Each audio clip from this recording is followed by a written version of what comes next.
என்ன அப்ஸ்ட்ரக்ஷன் சொல்லுங்க sir. Police ID number நீங்க காட்டுங்க. நீங்க காட்டுங்க சார். சார் நான் கட் பண்ண முடியாது சார். நான் இதை ரிப்போர்ட் பண்ணுவேன். என்ன அப்ஸ்ட்ரக்ஷன் இருக்கு சொல்லுங்க. லெட் மீ நீங்க எக்ஸ்பிளைன் பண்ணுங்க. என்ன அப்ஸ்ட்ரக்ஷன் இருக்கு இங்க பாருங்க. Valid RC, valid license, valid insurance, load school book, load school book. அதெல்லாம் கேளு. எதுக்கு இப்ப 500 ரூபாய் பண்ணுமாமே?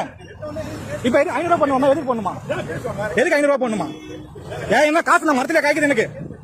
சொல்றேன், பொறுமையா சொல்றேன் சார். நான் எந்த லோட வயலேஷன் பண்ணல சார். இல்ல அப்ஸ்ட்ரக்ஷன் 500 ரூபாய் பண்ணுன்றாரு. எதுக்கு அப்ஸ்ட்ரக்ஷன்? என்ன obstruction? What is mean obstruction? Explain பண்ண சொல்லுங்க. நான் படிக்காதாளா? பிஎஸ்சி மேக்ஸ் டிகிரி ஹோல்டர், 8 வருஷம் பேங்க்ல வேலை பார்த்தேன். என் போதாத காலம் நான் வண்டி ஓட்டிட்டு இருக்கேன் சார். நீங்க போலீஸ் வந்து நீங்க ரெக்கார்ட் தாங்க sir. You tell me your record sir. Police ID number நீங்க காட்டுங்க. நீங்க காட்டுங்க சார். சார் நான் கட் பண்ண முடியாது சார். நான் இதை ரிப்போர்ட் பண்ணுவேன். என்ன அப்ஸ்ட்ரக்ஷன் இருக்கு சொல்லுங்க. லெட் மீ நீங்க எக்ஸ்பிளைன் பண்ணுங்க. என்ன அப்ஸ்ட்ரக்ஷன் இருக்கு?